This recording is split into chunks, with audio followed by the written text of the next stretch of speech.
SSC के एवं bank SSC या अन्य किसी कंपटीशन के जो इंग्लिश के विद्यार्थी हैं सभी को मेरा प्रणाम एवं स्वागत है। मैं इस वीडियो के माध्यम से पिछली तीन क्लास में मैंने आर्टिकल को समझाने की कोशिश की थी। पुनः मैं आज भी आर्टिकल के ही चैप्टर को आगे बढ़ाता हूँ। आप लोग इसको जिन विद्यार्थियों को समझ में नहीं आता वो समझें जानें। एसएससी के एग्ज़ाम में बहुत अच्छे क्वेश्चन पूछे जाते हैं और बैंक के भी एग्ज़ाम के पीसीएस आईएएस जो हमारा मिसकुलिनियस पेपर होता है उसमें एसएससी उसमें इंग्लिश के ग्रामर के बहुत पूछे जाते हैं क्वेश्चन। तो आप लोग इसको समझें और आर्टिकल को देखें क्या है विषय, कितना है, कितना पेपर आता है। मुझे लगता है कि एसएससी जैसे एग्ज़ाम में अगर हम 2-3 चैप्टर को कंप्लीट कर लेते हैं तो एसएससी का एग्ज़ाम क्वालिफाई होने में कोई भी कठिनाई नहीं होगी। चलिए मैं अपने विषय को शुरू करता हूँ। सभी विद्यार्थियों को मेरा नमस्कार, राम राम। तो मैंने पिछली क्लास में आप लोगों को बताया था कि आर्टिकल हमारे 3 प्रकार के होते हैं। संख्या की दृष्टि से 3 होते हैं पर संज्ञा की दृष्टि से 2 होते हैं। संख्या और संज्ञा मतलब अगर कोई संख्या की बात करते हैं तो डिजिट रूप में 3 लिखेंगे, लेकिन होते कितने हैं? 2। जैसे हमने आपको पिछली क्लास में बताया था, सबसे पहले हम आर्टिकल लिखते हैं ARTICLE। आर्टिकल स्पेलिंग साथ में पढ़ते चलने से क्या होगा कि आपको जो स्पेलिंग मिस्टेक आती है वो भी आपको पता चल जाएगी। तो आर्टिकल एक होता है ए और एक होता है एन और एक होता है द। अब यहाँ पे मैं इसको बता दूँ, कहीं कहीं इसको दा पढ़ते हैं, कहीं कहीं इसको दी पढ़ते हैं। तो इस विषय को मैं अभी ना आगे बताते हुए मैं अगली क्लास में बताऊंगा कि दा और दी में क्या फ़र्क है। चलिए अच्छा, मैं अभी बताने की कोशिश कर दे रहा हूँ। दा जब कभी हम पढ़ते हैं जब इसके पहले कोई कॉन्सोनेंट होता है, क्या होता है? कॉन्सोनेंट। और दी हम तब पढ़ते हैं जब इसके आगे कोई वॉवेल होता है। जैसे एलिफेंट लिखा है ELEPHANT और काऊ लिखा है तो हम इसको काऊ को दा काऊ पढ़ेंगे और एलिफेंट लिखा है तो दी एलिफेंट पढ़ेंगे। ठीक है, ये इतना भेद होता है। ये कहीं क्वेश्चन पूछा नहीं जाता, बस अपनी जानकारी हेतु इसको हम समझ लेते हैं कि हाँ ऐसा इसका अर्थ होता है। अब हम देखते हैं ए और एन को। ये ए और एन मैंने पिछली भी क्लास में बताया था, A and N is equal to 1।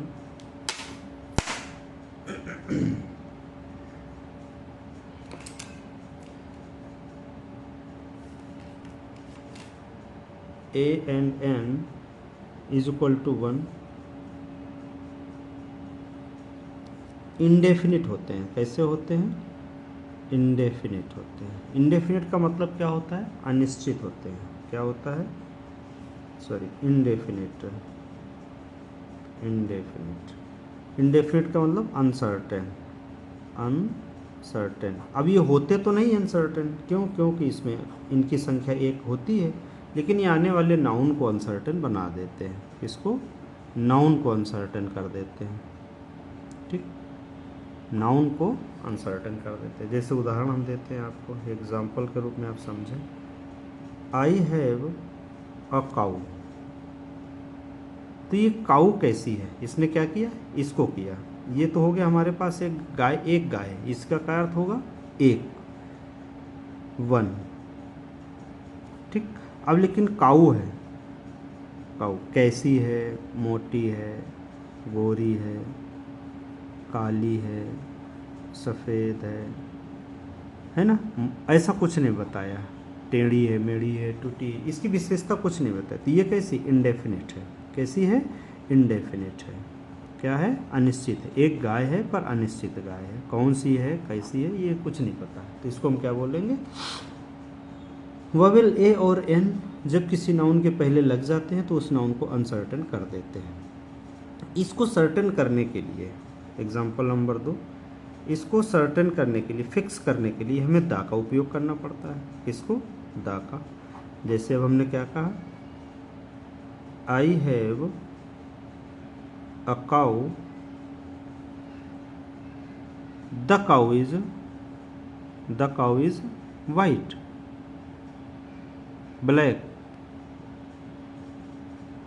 Red. ठीक, यहाँ पे हम दैट भी लगा सकते हैं, लेकिन दा मान लेते हैं अभी। इसको हम बोलते हैं to carry on the anaphoric. To carry on the anaphoric. Anaphoric मतलब पीछे, पीछे जो गाय दी गई है, पीछे जो गाय के विषय में या जिस गाय के विषय में चर्चा हुई है,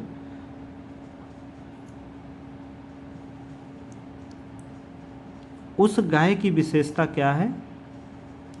एडजेक्टिव क्या है? ब्लैक है, वाइट है, ब्लू है, फैट है, मोटी है, ठीक है, ये 5 लीटर दूध देती है, 2 लीटर दूध देती है, उसका एक बच्चा है, ऐसे करके। तो इसने क्या किया? इस गाय को सर्टेन कर दिया, निश्चित कर दिया। क्या कर दिया? निश्चित कर दिया, फिक्स कर दिया इसको। ये उसी गाय की बात कर रहे हैं जिस गाय की हमने कभी बात चर्चा की थी, ठीक है। तो इस तरह से हम इनको वावेल्स को यूज़ करते हैं। और हमने दोनों बातें बताई, a बराबर 1, n बराबर 1। अब ये बात आती है, पिछली भी क्लास में मैंने बताया था, इस क्लास में भी मैं बताने की कोशिश करूँगा कि जब हमारा काम a से चल सकता था तो हमें n की आवश्यकता क्यों पड़ी? समस्या फंसती है। n की आवश्यकता हमें इसलिए पड़ी कि जो वर्णमाला होती है हमारे पास, अल्फ़ाबेट जो होती है, अल्फ़ाबेट जो होती है वो 2 प्रकार से होती है। एक वावेल साउंड में होती है, एक कॉन्सोनेंट साउंड में होती है। किसमें? वावेल साउंड में और कॉन्सोनेंट साउंड में। तो अब हमें इसकी ज़रूरत पड़ी, जो कॉन्सोनेंट साउंड में है उसके पहले हमें वावेल लगाना पड़ेगा, है ना? नहीं, जो वावेल साउंड में है उसके पहले हमें कॉन्सोनेंट लगाना पड़ेगा। बात समझ पा रहे होंगे? मैं शायद ठीक बता रहा हूँ, आप इसको थोड़ा सा गौर करेंगे तो आपको समझ आ जाए। जो कॉन्सोनेंट है उसके पहले हम वावेल लगाएंगे और जो वावेल है उसके पहले हम कॉन्सोनेंट लगाएंगे। आप बोलेंगे अजीब बात बता रहे हो, वावेल के पहले ए आई ओ यू लगता है, ठीक है। हाँ, तो बात सीधी सी बात है। जैसे I have an umbrella, umbrella, तो ये यू है, ये क्या है? वावेल है। क्या है? वावेल है। और ये क्या है? कॉन्सोनेंट है। क्या है? कॉन्सोनेंट। इसकी तो कोई बात ही नहीं, ये इसने तो अपने साथ में इसको समेट लिया है ना? तो अर्थ क्या हुआ कि जहाँ पर वावेल होगा उसके पहले कॉन्सोनेंट लगाया जाएगा। जहाँ पर कॉन्सोनेंट होगा, आई हैव अ काऊ, जहाँ पर कॉन्सोनेंट होगा वहाँ पर वावेल लगाया जाएगा। ये क्या है? वावेल है, ठीक। ए सिंगल डिजिट है, सबको दिख रहा है, ठीक। और ये क्या है? कॉन्सोनेंट है, एन। ए को अलग करने पे एन कॉन्सोनेंट, तो इसको पूरा हम करते हैं एन। क्यों आया? वाई। ये प्रश्न बना, वाई, इसकी आवश्यकता क्यों पड़ी? क्या ज़रूरत थी? इसकी आवश्यकता इसलिए पड़ी, एक चैप्टर आएगा आपको fanatics, the problems of fanatics. Fanatics का मतलब होता है उच्चारण में समस्या, प्रॉब्लम, ठीक है। उच्चारण में किसी भी लिखे हुए शब्द वर्ड को पढ़ने में, उच्चारण में यदि उसको ठीक से हम नहीं पढ़ पा रहे हैं तो उसके पहले हम एन का प्रयोग करेंगे। क्यों? आई हैव एन अम्ब्रेला, इसको क्या वैसे सही में क्या है? आई हैव अ नम्ब्रेला, ना कि अम्ब्रेला, ठीक है। आई हैव अ नम्ब्रेला, तो अलग निकल गया नम्ब्रेला। ये फोनेटिक्स में, टंग्स में ये आगे खिंच जाता है, तो नम्ब्रेला, नम्ब्रेला। आपका भी फोनेटिक्स जो इंग्लिश मीडियम के वो हों, अंग्रेज़ों को समझिए। इंग्लिश मीडियम में भी तो हिंदी मीडियम के विद्यार्थी पढ़ाते हैं, अध्यापक पढ़ाते हैं, उनको खुद भी बोलने के कोई वो नहीं होता। ये भारत में चूँकि हम टंग्स को बहुत अधिक खींचते नहीं, चीक को बहुत अधिक खींचते नहीं, नेक से, गर्दन से सांस लेते नहीं, हम सिर्फ बोलते हैं तो केवल माउथ का ही प्रयोग करते हैं। बाकी कभी आप अंग्रेज़ों को देखना कि अपने गाल को किस तरह से पीछे खींचते हैं और गर्दन को किस तरह से आगे खींचते हैं, ठीक है। साउंड जो अंदर को जा रहा अंदर ले जाते हैं, बाहर को जा रहा बाहर ले जाते हैं, इस तरह से वो बोलने का प्रयास करते हैं। पर हम लोग को इससे क्या लेना देना, हमें उनकी भाषा नहीं सीखनी है, बस हमें अपना एग्ज़ाम पास करना है। क्योंकि यहाँ सभी हिंदी में है, हिंदुस्तानी है, कितना भी अंग्रेजी सीख लें पर वो अंग्रेजी नहीं आ पाएगी जो इंग्लिश के है, अंग्रेज़ों की है, ठीक है। अब हम आगे चलें। इतनी बात मुझे आई थिंक मैं समझ सकता हूँ कि इतनी बात आप लोग को समझ में आ गई होगी।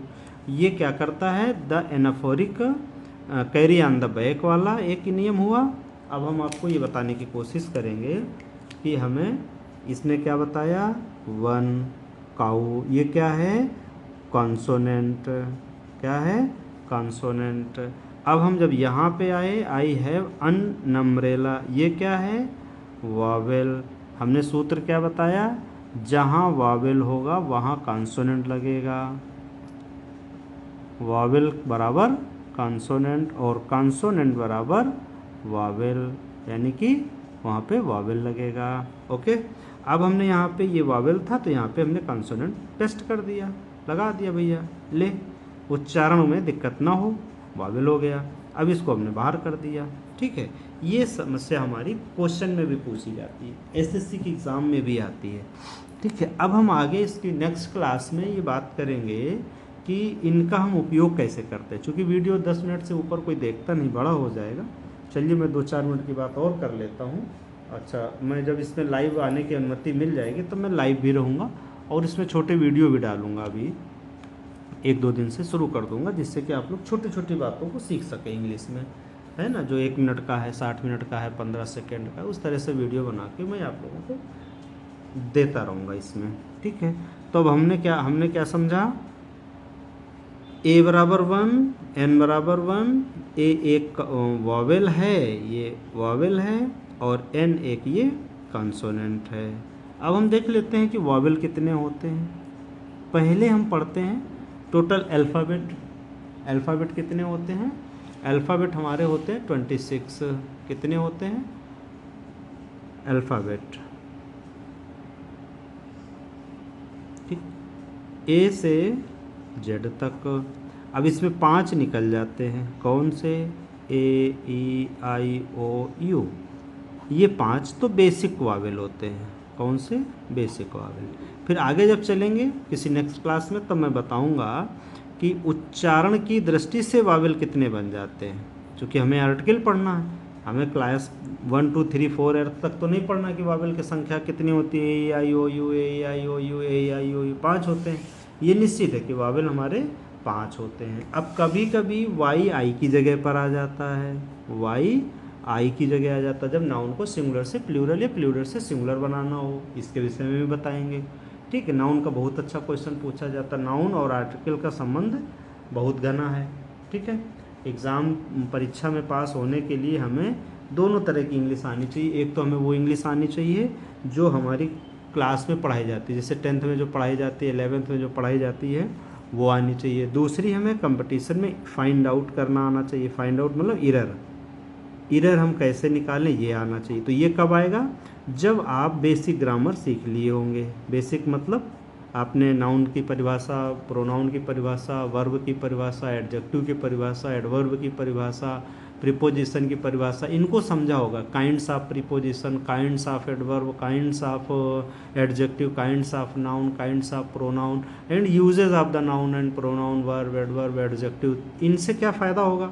अब लोग सोचते हैं, आज के कंपटीशन के युग में लोग सोचते हैं मेरे को इरर बता दो, इरर बता दो, ट्रिकी इंग्लिश बता दो। ट्रिकी इंग्लिश कोई बात नहीं, बता देंगे आपको, लेकिन ये बताइए आपको नरेशन आएगा, नहीं आएगा। आपको वॉइस आएगी, नहीं आएगी। उसमें थ्योरी चाहिए हमको, ट्रिकी काम नहीं करेगी वहाँ पे, हमें थ्योरी चाहिए। प्रीपोजिशन इतने टाइप के हैं कि बहुत मुश्किल हो जाता फाइंड आउट करना। तो जब हम थ्योरी तैयार कर लेते हैं, सिद्धांत हम अपने पास रख लेते हैं, तो वो सिद्धांत हमें क्या करता है, उस टेक्निक को उपयोग करने में मददगार होता है। जो टेक्निक हमारे पास है, उस टेक्निक को हम कैसे यूज़ कर पाएंगे, जब हमें सारी थ्योरी आती होगी, अदरवाइज़ हम नहीं यूज़ कर पाएंगे। इस लिहाज से हमें सबसे पहले क्या पढ़ना चाहिए, थ्योरी। अच्छा, इसमें इंटर के बच्चों को भी फ़ायदा है। 12th के बच्चे जो पढ़ रहे हैं, इंग्लिश देखना चाहते हैं, वो उनकी जो इंग्लिश ग्रामर पढ़ाई जाती है वो भी उनको समझ में आ जाएगी यहाँ पर। ठीक है, और जो एसएससी का एग्ज़ाम देना चाह रहे हैं, बैंक का एग्ज़ाम देना चाह रहे हैं, पीओ का एग्ज़ाम देना चाह रहे हैं, पीसीएस जे का एग्ज़ाम देना चाह रहे हैं, है ना, और अन्य एंट्रेंस कैट है, क्लैट है, मैट है, इनका एग्ज़ाम देना चाह रहे हैं, तो उनके लिए बहुत लाभदायक होगी, हेल्पफुल होगी। पर थ्योरी पढ़नी पड़ेगी मेरे हिसाब से। मैं उन्हीं को, मेरे कई विद्यार्थी ऐसे हैं जो सफल हुए हैं, पर मेरी क्लास में हमेशा मैंने जोर दिया है कि आपको थ्योरी पढ़नी चाहिए। थ्योरी भले आप सरसरी नज़र से पढ़ लें, उसको याद कर लें, थ्योरी पढ़नी चाहिए। ठीक है, तो मैं कल इसके आगे मैं इसका नेक्स्ट चैप्टर शुरू करूँगा। ठीक, एक तरीके से ये मेरा डेमो वर्जन है, और आगे चल के मैं ऑनलाइन क्लासेस भी दूंगा। ये भी मेरा डेमो वर्ज़न है, ठीक है। इसी तरह से कल मैं नाउन का डेमो वर्ज़न दूंगा, फिर मैं आर्टिकल का डेमो उसका प्रोनाउन का, वर्ब का, एडजेक्टिव का, एडवर्ब का डेमो वर्ज़न दूंगा, ठीक है। सभी मेरे उन कंपटीटर भाइयों को बहुत सिलेक्शन मतलब मेहनत करें, अपनी अधिक से अधिक मेहनत करें, और मेहनत का फल मिलता है। ईश्वर हमेशा अपने कर्मों का फल हमें देता है। अगर नौकरी नहीं मिलती, चलिए नौकरी मान लेते, भाग्य से मिलती है, परंतु जो कर्म है, हमने अगर बहुत अच्छा अध्ययन किया है, तो जैसे आज हम पढ़ा रहे हैं वैसे कल आप पढ़ाने लग जाएंगे, नेट जेआरएफ कर लेंगे, डिग्री कॉलेज में चले जाएंगे, ठीक। बैंक एसएससी में नहीं लगा आपकी सर्विस, ठीक है। सभी मेरे उन विद्यार्थियों को पुनः नमस्कार, राधे राधे, बने रहें।